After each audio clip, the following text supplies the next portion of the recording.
मैं इनसे पूछता हूं कि असदुद्दीन ओवैसी साहब, आपने अपनी जिंदगी में कभी किसी मुसलमान का सुप्रीम कोर्ट में केस लड़ा क्या? नहीं लड़ा। इनके बैरिस्टरी से कौम को कोई फायदा नहीं हुआ। इम्तियाज भाई की मन्नत पूरी हो गई, नहीं समझा? मन्नत बन गए इम्तियाज भाई का। बाहर से आए इम्तियाज भाई, आप जज्बात में आ गए, आपको समझे नहीं। माशा अल्लाह, इम्तियाज भाई की मन्नत पूरी हो गई।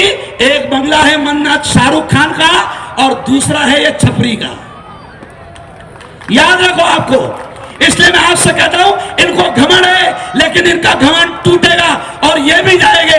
आपने जोर से कहना गया, बोलो जोर से, शद्दाद आया, जोर से, शद्दाद आया, गया। नमरूद आया, गया। हामान आया, गया। जोर से बोलो, कारून आया, गया। फिरौन आया, गया। अब इम्तियाज भी गया, पतंग भी गई। अच्छा, मैंने सुना कि यहां पर घड़ी भी है। घड़ी, कमाल भाई, बन घड़ी भी है। मैं छोटा था, 12 साल का जी, मैं छोटा था 12 साल का। जब से मैं देख रहा वो घड़ी बंद है। 10:10 हुए, आज तक के उसमें 10:12। ओ औरंगाबाद वालों सुनो, अजीत पवार कौन है आप सुनो। अरे अजीत पवार अपना नहीं है, सेकुलर नहीं है। ये अजीत पवार वही है कि जब गुस्ताखे रसूल, जिसने हमारे नबी की शान में गुस्ताखी किया, वो साधु जिसने हमारे नबी की शान में गुस्ताखी किया, तो ये अजीत दादा पवार, एकनाथ शिंदे, ये बीजेपी के साथी, उस वक्त इन्होंने साधु पर कार्रवाई नहीं की, साधु पर कार्रवाई नहीं करवाई। इसलिए याद रखो, अजीत दादा पवार बीजेपी का है। अजीत दादा पवार, जोर से बोलो, किसका है? जोर से, अजीत दादा पवार किसका है? बीजेपी। अजीत दादा पवार किसका है? बीजेपी। अच्छा, किया किसने क्या? अपनी बात को समेटते हुए मैं कहूंगा कि बीजेपी को पता चल गया जी। मोहम्मद पैगंबराने वयाच्या 50व्या वर्षी एका 6 वर्षाच्या मुलीशी लग्न केलेलं आहे। एक मनुष्य 50 वर्षाचा मनुष्य 6 वर्षाच्या मुलीशी लग्न करतो, यापेक्षा कोणता अत्याचार असू शकतो? ज्यांचे आदर्श असे आहेत ते काय वागतील? या मुस्लिम धर्मामध्ये स्त्रियांवर जे हत्या घडतात त्याला कारण आहे, अत्याचाराचं हेच कारण आहे की त्यांचे आदर्श अत्याचारी होते। त्यामध्ये जे विचारवंत मुस्लिम आहेत, जे मोठे मोठे 10-20 वर्ष मौलाना म्हणून जे राहिलेले आहेत, तर त्यांनी जेव्हा इस्लामचा, कुराणाचा अतिशय सूक्ष्म अभ्यास केला आणि सूक्ष्म अभ्यास केल्याच्या नंतर त्यांच्या लक्षात आलं की अन्याय अत्याचाराशिवाय यामध्ये काहीच नाही, त्यांनी धर्म सोडून दिलेले आहेत। ये वो साधु है, ये वो साधु है जिसने नबी की शान में गुस्ताखी किया और अजीत दादा पवार ने इसकी सुरक्षा किया, एकनाथ शिंदे ने इसकी सुरक्षा किया। मुझे हाथ उठाकर बताओ, क्या आप अजीत दादा की घड़ी को वोट देंगे? बिल्कुल नहीं दे सकते। और आगे एक वीडियो देखो, मैं एक और आगे वीडियो दिखाना चाहता हूं। एक वीडियो आप देखो। अरे ये शहर है ना औरंगाबाद, औरंगाबाद है औरंगाबाद, बड़ा प्यारा नाम है। लेकिन वही इम्तियाज जलील जब खासदार बना तो औरंगाबाद के ताल्लुक से कुछ नहीं किया, खामोश रहा। अब सुनो इम्तियाज जलील औरंगाबाद के बारे में क्या कह रहे हैं, सुनाइए जरा, वीडियो लगाइए। माझा औरंगजेबशी काही संबंध नाही। रजाकार होते, गेले, मेले, संपले, माझा काही त्यांच्याशी संबंध नाही। निजामाशी माझे काय देणं घेणं आहे? तर हे कुणाचं नाही, हे अस्सल महाराष्ट्रीयन, मी अस्सल महाराष्ट्रीयन आहे।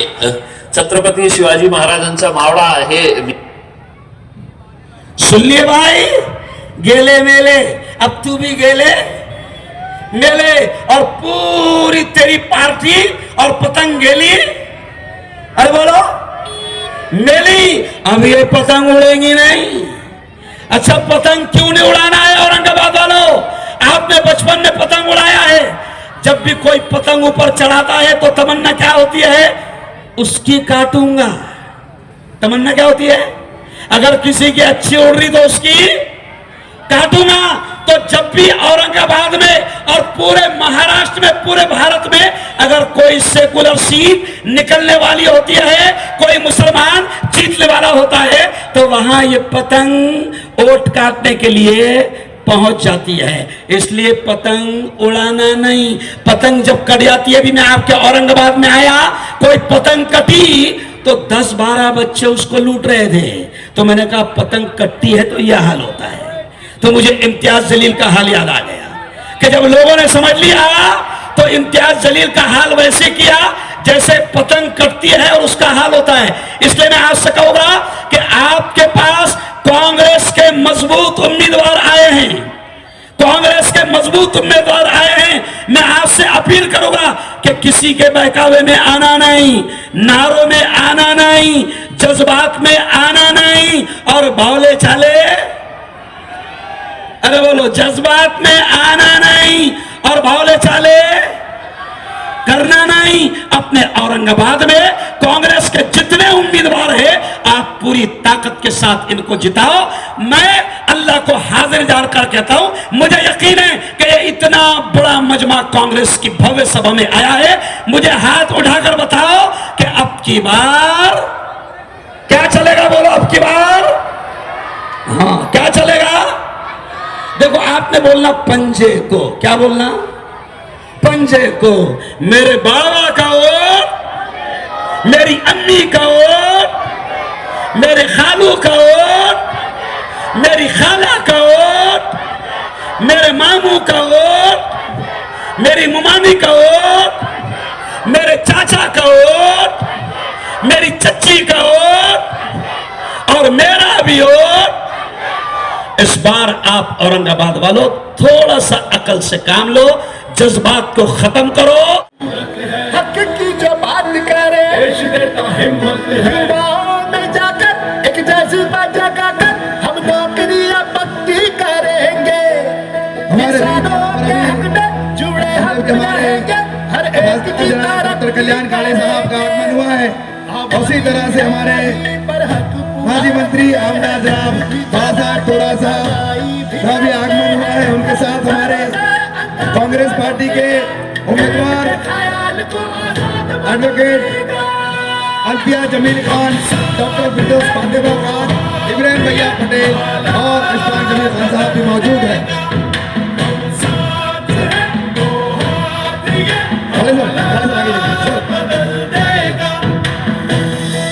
आइए सर, आगे आइए प्लीज। नफे मुनाफे के हमारे अजीज के तो हिस्सा अधिक डॉक्टर कल्याण काळे साहब, उसी तरह से माजी मंत्री आमदार साहब औरंगाबाद जिले के जिला अध्यक्ष किरण पाटिल साहब, डॉक्टर सरताज साहब और हमारे पूरे उम्मीदवार यहाँ आपके बीच मौजूद है। औरंगाबाद वालों, मैं भी किरालपुर में मगरिब की नमाज के लिए गया। मैंने देखा कि आपके रास्तों पर पानी जमा हुआ है, ड्रेनेज का सिस्टम नहीं, आपके रास्तों पर पानी जमा हुआ है। आपके यहाँ नालियों का सही इंतजाम नहीं, आपके यहाँ अच्छे हॉस्पिटल नहीं। इसलिए मैं आपसे कहूंगा कि कांग्रेस का मुकाबला भारतीय जनता पार्टी से था, लेकिन क्या करें कि औरंगाबाद में भारतीय जनता पार्टी ने जब से एमआईएम को भेज दिया तो हम आपस में मुसलमान लड़ रहे हैं। और सुना एक जुमला, कमाल फारूकी साहब आए हैं, साहब मैं आपके सामने कहता हूं, एक जुमला सुनो। इनकी पार्टी का नाम था मजलिस इत्तेहादुल मुस्लिमीन। क्या नाम था? मजलिस इत्तेहादुल मुस्लिमीन, यानी मुसलमानों में इत्तेहाद होगा, मुसलमान एक हो गए। लेकिन जहां जहां ये जा रहे हैं, मैं देख रहा हूं आपके शहर में मजलिस इत्तेहादुल मुस्लिमीन नहीं, अब ये मजलिस इंतशारुल मुस्लिमीन बन गए। इंतशार